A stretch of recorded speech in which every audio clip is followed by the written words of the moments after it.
Hi, this is Ray with TPEA, Texas Public Employees Association, and I wanted to give you a little bit of an update on the health insurance premiums under ERS. This is applicable not to those of you who are higher ed employees or retirees. This is applicable to all of you who are general agency employees or retirees. ERS, as you may or may not know, asked the legislature in this coming biennium for an additional amount of $377 million in appropriations of general revenue for the insurance plan. This is the first time in 6 years they've made such a request. But the way the state's contribution policy works is that even though they are saying that premiums will go up 8% and they're asking the legislature to address that in the appropriation, I want to remind you that if you have dependent coverage, and there are about a third of you out there who do have dependent coverage, whether you're just covering your spouse or you're covering your kids or your entire family, then you will share in any increase that comes about as a result of this 8% increase. Let me give you some examples.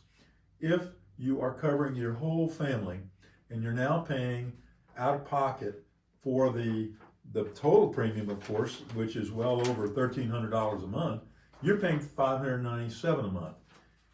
As a result of an 8% increase, even with the added state contribution, your requirement would be to pay about another $48 a month. Now remember, that's a pre-tax contribution, so it wouldn't be quite as much impact on you on your paycheck. Also, let's say, for example, you're just covering your spouse. Right now, you're paying an amount equivalent to $358 out of pocket. You might be paying another $30 out of pocket a month with the 8% increase, even with the added state contribution. That is how the state contribution historically over the past quarter century has worked.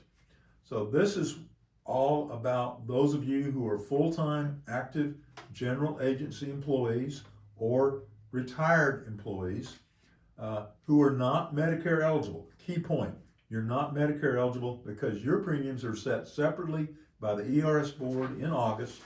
But we're talking about those of you who are agency employees and retirees who are full-time and who receive the full state contribution. There's a separate category. Those of you who are part-time employees, those of you who retired with less than 20 years of service with the state, you receive a percentage of your premium paid for by the state, and therefore proportionately you will see some increase in your contribution out of your pocket.